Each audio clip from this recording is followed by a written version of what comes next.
오늘 미국 증시는 노동절을 맞아 휴장에 들어갔는데요. 어제 국내 증시에서는 엔비디아 호재로 삼성전자 주가에 외국인 자금이 집중 유입되면서 9월 위기설까지도 잠재우고 있다는 시각들이 나오고 있습니다. 한편 중국 경제가 갈수록 어려워지고 있는 가운데 인도가 대체 국가로 크게 부각되고 있는데요. 오늘은 이런 이색 주제들을 통해서 얘기 나눠보겠습니다. 또 바이드노믹스가 모디노믹스를 표절한 게 아닌가, 상당히 이색 주제죠. 도움 말씀에 한국경제신문의 한상춘 논설위원 나와 계십니다. 안녕하십니까? 네, 안녕하십니까? 네, 오늘 미국 증시 노동절을 맞아 하루 쉬어갔고요. 국내 증시를 보면 당연 이 삼성전자가 가장 큰 화두가 아닌가 싶습니다. 9월 위기설이 무색할 정도로 지금 외국인 자금이 크게 유입되고 있고요. 주가 역시 굉장히 좋은 흐름 나타내고 있지 않습니까? 네, 9월 이기설이 화두고 국회에서도 이 정책 당국자랑 같이 있느냐 없느냐, 예. 우리 그 금융의 그 책임자께서는 9월 이기설이 없다 이런 쪽으로 이제 못 받고 있는데요. 우리가 이 시간을 통해서 9월 이기설이 될 때 예. 종전과 달리 증시 쪽에서는 9월 이기설이 없다 하는 쪽으로 말씀드렸는데요. 요즘 그 미국 증시 좋습니다. 예. 오늘 그 강스미 캐스터 요새 활약이 많으신데요. S&P가 지금 4,500을 좀 넘어서고 4,512 정도 되는데요. 예. 대체로 보면 눈높이가 한 5,000선까지 간 것 같습니다. 그렇습니다. 지금부터 한 10% 정도 더 올라간다. 그것도 연말까지 몇 개월이 있습니까? 몇 개월 안 남았는데도 5,000선이 넘는다. 그래서 9월 이기설이 미국에서 이렇게 보면 거의 가능성이 적다는 것을 단적으로 보여주는 대목이고요. 국내도 이제 위기설이 나올 때 항상 예. 삼성전자가 구원투수 등장하죠. 그래서 올해 그 4월 달에 4월 이기설이 나왔을 때도 삼성전자가 감산 조치에서 외국 자본이 집중되는 유입되는 관계로 한국의 4월 이기설도 이제 허구로 들어갔고요. 예. 이달 들어서 9월 이기설이 나왔습니다는 역시 외국인들이 삼성전자를 집중적으로 매입하고 있습니다.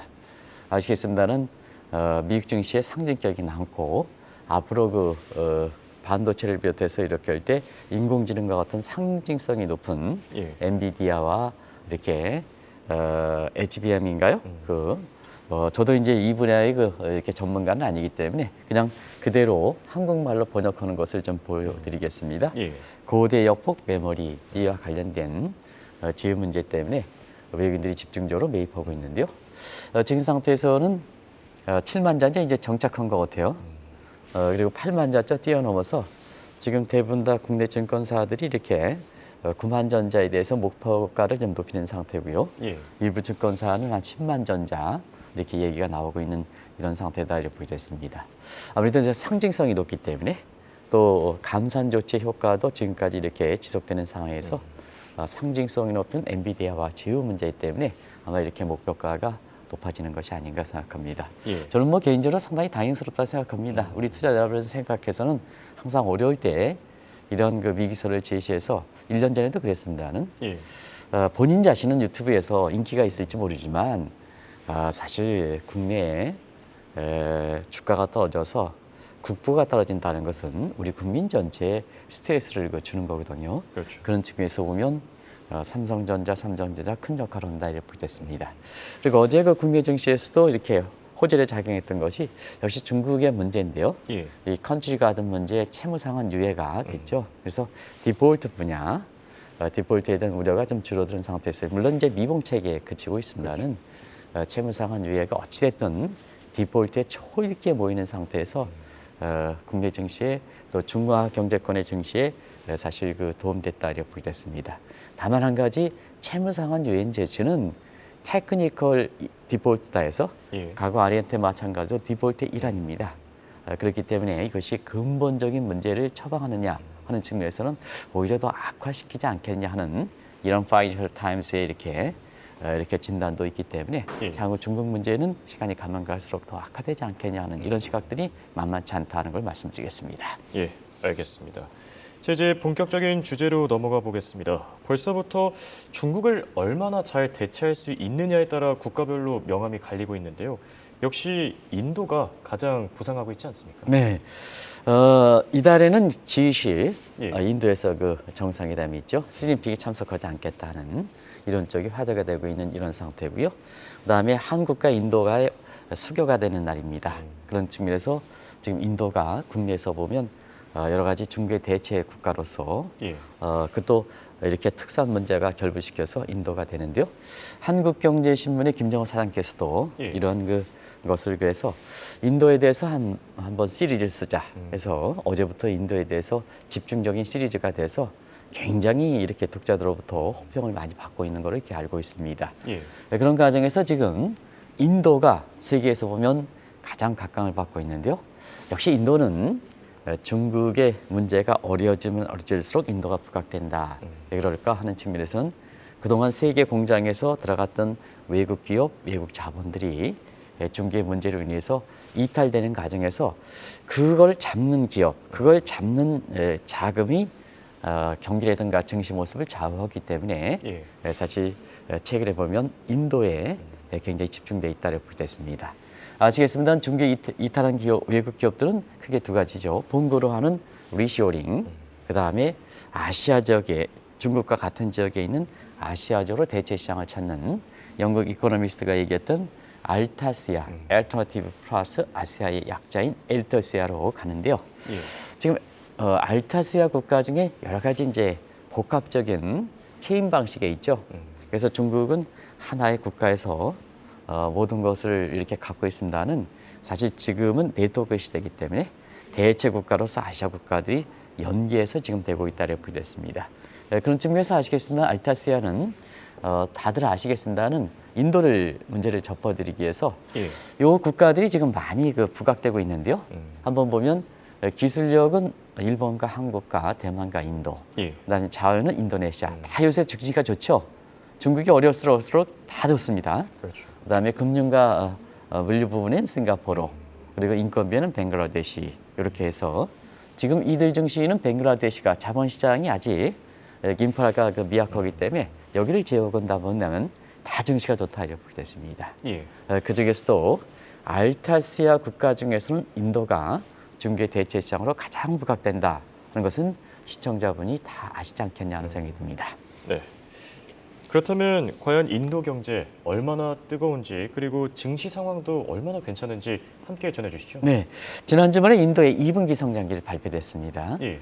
2분기 성장률을 보면 7.8% 나왔습니다. 그러면 다이렉트리 비교해서 중국은 2분기 성장이 통계 조작 문제가 있긴 하지만 4.6% 나왔습니다. 예. 거의 그 2배 가깝게 나왔죠. 중국의 성장률 4.6%를 지금 통계 조작 문제 때문에 국제 시각에서 이렇게 보면 지금은 한 2.8% 이렇게 잡히는 것 같아요. 그게 체감적으로 맞는 수준이다. 그런 측면에서 2.8%를 대비한다면 거의 3배에 가깝다 이렇게 됐습니다. 그렇죠. 그래서 2분기 성장률 놓고 보면 세계 모든 국가 중에서 압도적으로 1위다. 이게 인도다. 이렇게 보게 됐습니다. 예. 이걸 2분기를 연장시켜서 올해 성장률을 보면 중국 대비해서는 2배 정도 높을 것이다. 이렇게 이제 보고 있고요. 내년엔 3배 더 가능하다. 예. 그런 측면에서 인도의 성장률은 2분기에 그치지 않는다 하는 것을 보여드리겠습니다. 그런 측면에서 인도가 워낙 부각되다 보니까 인도 중심으로 세계 경제가 재편되지 않겠느냐. 물론 요거는 얘기를 하지만 벌써부터 팍스 인디아나라는 얘기가 나오고 있습니다. 아마 팍스 인디아나 관련해서는 중국 중심의 세계 경제 질서를 팍스 아메리카 대비해서 팍스 스니카라는 용어가 되는데요. 예. 지금 경우에 따라서는 성급한 판단일지 모르지만 팍스 인디아나 시대가 팍스 스니카 시대보다 먼저 펼쳐지지 않겠냐 이런 예상들이 나온다고 보이겠습니다. 예. 저도 이게 깜짝 놀랐습니다. 인도 증시에서 지난 20년 동안 인도 증시의 상승률은 1,515배에 달했습니다. 같은 기간에 20년 동안에 S&P가 440%입니다. 한국 코스피는 330%입니다. 이건 한국경제신문에 오늘 사실 인도 증시와 관련해서 비교했을 때 여기까지 비교했습니다. 그런데 오늘 방송을 위해서 중국과 대비시키다 보니까 예. 중국의 상해 지수는 저도 깜짝 놀랐습니다. 오늘 우리 작가랑 같이 몇 차례 걸쳐서 계산을 해봤습니다. 예. 그동안 중국 증시 했습니다는 2003년 이후에 20년 동안 중국 증시는 142%뿐이 안 올랐습니다. 국내 증권사들이 그동안 중국 얘기했는데요. 자, 미국보다도 월등히 대표지수 상승률이 높지 않았다는 얘기입니다. 예. 이게 지금의 실상이다 이렇게 보게 됐습니다. 결과적으로 보면 지금 인도의 그 경제라든가 이걸 반영하는 증시 모습에서 이렇게 보면 결과적으로 보면 모디 정부 이렇게 20년을 놓고 볼 때 모디 정부 이후에 대부분 다 성과를 기록한 거로 이렇게 나오고 있는데요. 예. 역시 모디 정부의 경제 정책에 해당되는 모디노믹스 오랜만에 들어보시죠? 모디노믹스의 성과를 이렇게 판단된다 이렇게 볼 때 있습니다. 자, 지금 외국 기업들이 인도로 몰려간다는 거는 이제 널리 알려진 사실이죠. 인도 증시가 얼마나 뜨겁길래 이렇게 이색 자금까지도 들어오고 있다고 하는 겁니까? 네, 원래 그 증시에서 경제가 뜨겁다면 정상적인 기업, 외국 기업이라든가 정상적 자금이 들어가는 건 당연한 겁니다. 예. 근데 그 따라 증시가 얼마큼 뜨겁냐 하면 소위 그 반사적 쪽에 들어가는 자금이라든가 냄새나는 자금들이 들어가는 것을 보시면 된다 이렇게 보겠습니다. 그래서 시청자분은 지금 인도의 외국 기업들이 들어가고 예. 정상적인 여러 가지 투자 이렇게 무디스라든가 3대 이렇게 평가사들의 추천이라든가 그다음에 모건 스탠리의 어떤 벤치마크 지수에서 자금 들어가서 인도로 들어간다는 것은 다들 그 통계를 아시기 때문에 예. 오늘은 새로운 통계가 잡히지 않는 부분을 좀 말씀을 드리겠습니다. 일단은 중국에서 이탈된 자금 중에 헝다 사태를 비롯해서 중국 부동산 자금들이 많이 인도 쪽으로 들어가고 있다 이렇게 보겠습니다. 예. 요 대목에 중국의 헝다 사태를 비롯한 부동산 자금이 증시 쪽으로 가면 결과적으로 보면 두 가지 측면이 있지 않겠냐 생각합니다. 일단 부동산 자금이 중국의 증시로 들어간다 하는 측면에서는 부동산보다도 중국 사람들이 이제 자본시장의 맛을 깨우치는 것이 아닌가. 그래서 한편으로는 싱가포르에 예. 자금이 들어가는 것과 함께 그렇습니다. 두 번째는 부동산 자금이 인도 쪽으로 들어간다는 것은 결과적으로 보면 시진핑의 지금 기득권에 대한 어떤 그 억눌림 현상에 자국 기업과 자국 자본들도 중국을 배제하는, 시진핑을 배제하는 이런 성격을 갖고 있지 않냐 생각합니다. 예. 그리고 브렉시트 이탈 자금이 인도로 들어가고 있습니다. 아시겠습니다는 이건 도저히 있을 수 없죠. 왜냐하면 영국이 인도를 식민지로 지배했지 않습니까? 그렇죠. 근데 브렉시트 이탈 자금이 식민지를 한때 지배했던 인도로 들어가는 자금도 굉장히 크게 된다고 보겠습니다. 이게 이제 지금까지 보여드렸던 자금인데요.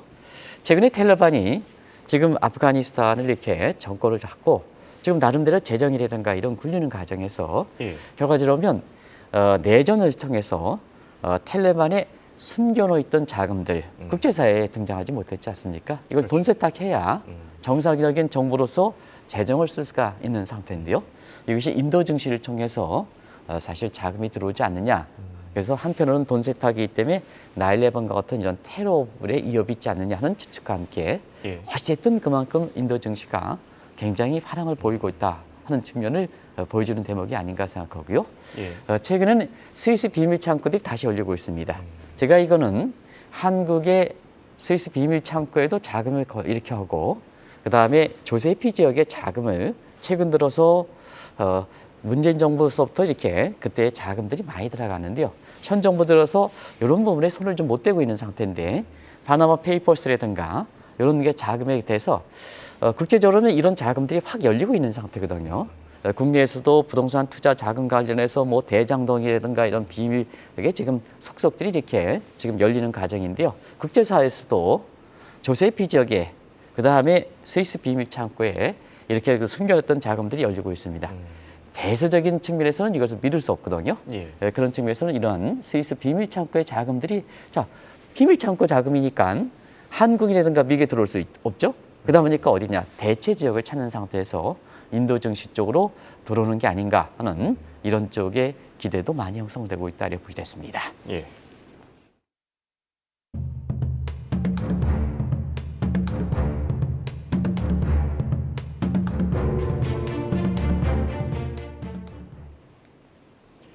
자, 이번엔 모디 총리 이후의 인도 경제와 증시 상황 확인해 보겠습니다. 모디 총리 이후의 인도 경제 도약 과정을 보면요. 우리한테도 많은 시사점을 던져주고 있지 않습니까? 네, 인도 경제를 이렇게 모디 총리 이후에 좀 길게 보겠습니다. 예.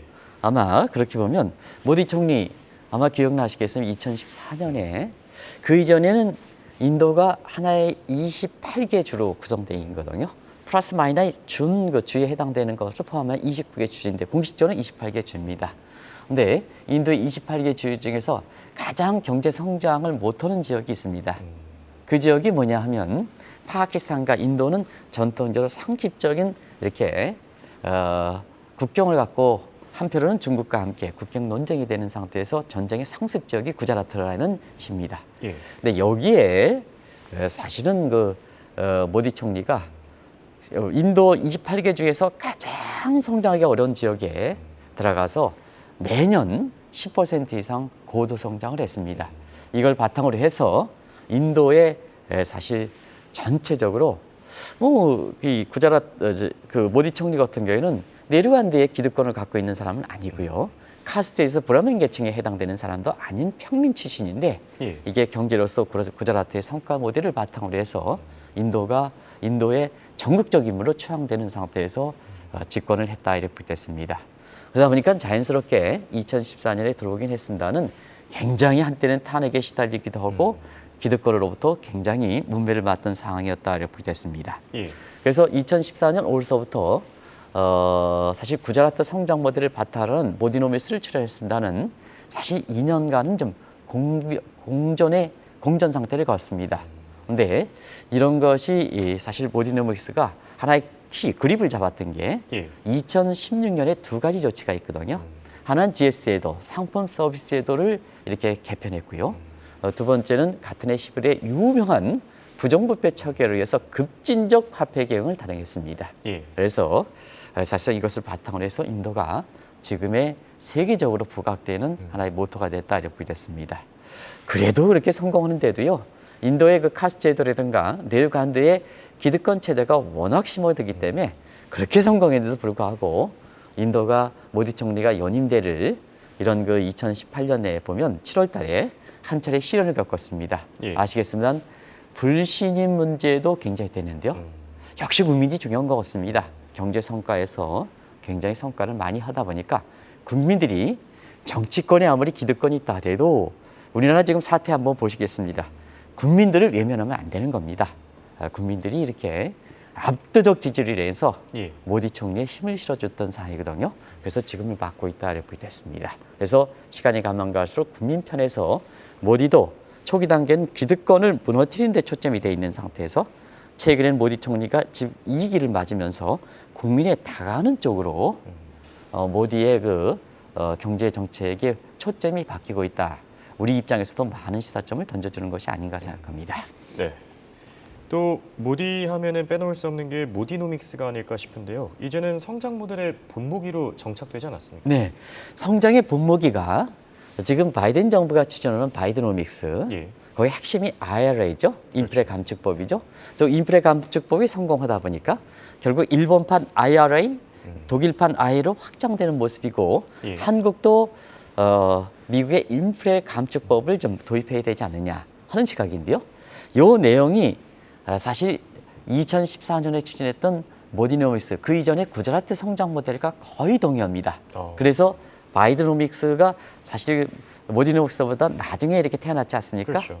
그런 측면에서 바이드노믹스가 사실 모디노믹스를 표절한 것이 아닌가 이런 논쟁이 될 만큼 예. 이 모디노믹스는 지금 전 세계적으로 보면 하나의 성장 모델로서 경제 이론 교과서에 나올 정도로 하나의 성장 모델로 자리 잡았다 이렇게 됐습니다. 예. 그 내용을 이렇게 한번 시청자분이랑 같이 한번 보겠습니다.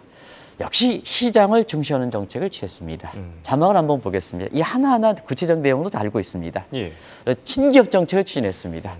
규제 완화를 추진했습니다. 우리가 얘기하는 지금 킬 규제 같은 거는 아주 제로 베이스 차원에서 이렇게 했습니다. 그리고 창의를 고취시키는 쪽으로 시장 경제를 중시하고 친기업적이고 규제 완화를 하면 자, 정부가 빅 가먼트 되는 게 아니죠. 예. 스몰 가먼트 되면서 민간이 주도하고 시장이 보이고 이런 쪽으로 되는 거죠. 중국과도 한번 비교해 보겠습니다. 중국과도 한번 비교해 보십시오. 예. 그런 측면에서 민간의 창의력과 혁신성을 고취시키는 것이 사실은 이렇게 구자라트 모델 바이드노믹스 핵심이었다 이렇게 됐습니다. 특히 바이든 정부도 지금 반도체 굵기 제조업 분야 정책을 추진하고 있습니다. 예. 그것이 리쇼링이든 니어쇼링이든 프렌즈쇼링이든 한데요. 구자라트 핵심 모델, 모디노믹스의 핵심 모델은 메이드 인 인디아입니다. 25개 핵심 제조업 산업을 직접적으로 육성하고 있습니다. 이게 미국에서 제조업 부활 정책으로 나오고 있다. 예. 지금 미국 같은 경우에도 핵심적인 제조업 분야에서는 모든 것을 법인세를 15% 내지 않습니까? 법인세를 15% 내는 거거든요. 우리의 법인세는 자 4단계 누적적인 문재인 정부 때 만들었죠. 복잡함입니다. 재고세율이 한때는 27% 가다가 25%입니다. 근데 미국은 핵심적인 그 15%입니다. 기업이 어떻게 한국 기업이 버티겠습니까? 전부 한국 기업이 미국으로 몰려가는 거죠. 예. 기업은 생존에 필요해서 몰려가는 겁니다. 그 전제 조건이 메이드 인 인디아 구자라트 성장 모델, 그 다음에 사실 모디노믹스입니다. 그리고 외국 기업을 적극적으로 유치했습니다.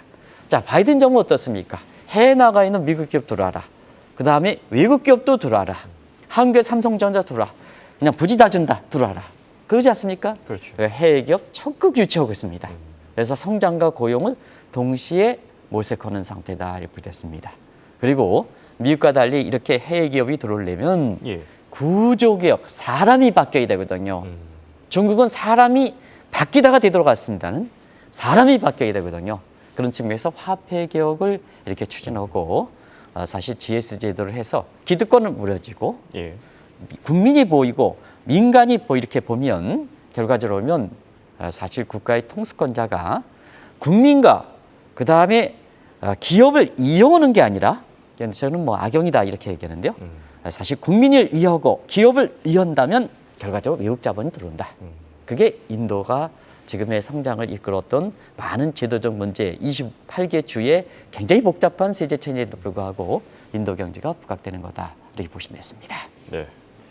또 모디노믹스의 결정적인 핵심적인 파워는 아무래도 두 가지 난제를 극복한 데서 오지 않았습니까? 네, 일단 2016년에 유명한 화폐 개혁을 진행했죠. 예. 이 화폐 개혁은 뭐 세계 화폐 개혁 역사상 가장 획기적이었어. 그래서 그때의 기득권층이 많이 갖고 있는 고액권들 그런 것이 이제 사실상 2016년 제일 정확한 기억으로 본다면 11월 8일 날 자, 지금부터 3주 준다. 신고로 바뀌어라. 예. 30일 날 3주 후에 안 오면 실조가 된다. 이게 없냐. 이때 당시 회생 장수가 노래지 마시고 230억 장입니다. 엘리베이터 산에 5배가 넘는 규모입니다. 예. 이게 사실 휴지조가 되다 보니까 기득권이 한때 이렇게 굉장히 강하게 저항하다가 결과적으로 보면 인도가 이렇게 급진적 개혁이 성공하면서 그렇다 이렇게 됐습니다. 예. 또 한 가지는 GST제도 GS세입니다. 우리나라의 부가치세에 해당됩니다. 28개의 우리나라는 단일 부가세 제도죠. 부가세는 간접세이기 때문에 단일 부가세를 해야 되는데요. 결과적으로 인도는 28개마다 GS 세율이 바뀌었습니다. 이게 카스 제도를 극복하는 것보다 더 어려운 난제였었는데 이걸 모디가 해놨습니다. 그래서 미국의 인도의 그 경제 성장률 이 제도로 인해서 1%포인트 성장이 제고됐다 이렇게 됐습니다. 예. 결국 화폐 개혁을 단행하고 그 다음에 GS 제도를 단일 GS 제도를 도입했던 것이 모디노믹스의 뿌리가 되고 있다 이렇게 볼 수 있습니다. 네. 얘기를 듣다 보니까 인도 경제 정말 대단한데요. 지금보다 오히려 앞으로가 더 유명하다고 합니다. 나름대로 강점이 있다고 하는데 결론 맺어주시죠. 네, 인도 경제의 강점은 뭐 다들 시청자 여러분 아시겠습니다. 이제 인도 인구가 중국의 이게 절대 인구도 제쳤습니다. 예. 근데 이 중국의 절대 인구가 제친 게 인구에 부담이 되지 않겠느냐 시청자분이 있는데요. 인구의 질입니다. 하나는 노동 생산성분에서 젊은 인구가 많습니다. 25세 인구가 전체 인구 50%입니다. 예. 생산 가능 인구 중에서는 70%가 넘습니다. 세계에서 가장 경제활동 연령이 가장 젊습니다. 노쇠화되지 않았다는 얘기도. 예. 반면에 중국은 노쇠화되지 않습니까? 그다음에 IT, 수학 이런 측면에서 가장 과학적이고 창의적이라는 얘기입니다. 그럼 앞으로 젊은 사람에 의한 인공 기능 뭐 이런 쪽으로 가지 않습니까? 트렌드가. 예. 그러면 옥스퍼드 아날리티크 이렇게 보면 지금보다도 앞으로 인도가 더 이렇게 부각된다 이렇게 보시면 되겠습니다. 그래서 중장기적으로 보면 이렇게 성장이 마지막으로 옥스퍼드 아날리티크가 이렇게 내놓은 거 보면 2018년을 기준으로 예. 과거 10년, 향후 10년인데요. 이걸 2013년 지금 계절로 이렇게 보겠습니다. 예. 인도 경제는 지금 2013년 기준으로 본다면 약 7% 제고된다. 이제 2008년도에는 6.2%에서 1% 보유 제고됐으니까 7% 제고된다. 근데 한국과 중국은 2018년 기준으로 향후 10년이 5.5%, 2.2%인데 1%포인트 오히려 떨어진다. 그러니까 4%대 1%다. 이게 좀 인도 경제다 이렇게 보겠습니다. 많은 어려움이 있습니다. 그런데 예. 인도가 왜 이렇게 외국 기업과 외국 자본과 그다음에 세계적으로 보면 이렇게 냄새나는 자본까지 여기 들어갔냐 하는 측면에서는 인도가 많이 부각된다는 걸 단체로 보여주는 대목이 아닌가 생각합니다. 예, 알겠습니다. 이렇게 오늘은 인도 경제와 모디노믹스가 주는 시사점을 주제로 얘기 나눠봤습니다. 지금까지 도움 말씀에 한국경제신문의 한상춘 논설위원이었습니다. 네, 고맙습니다. 네, 고맙습니다.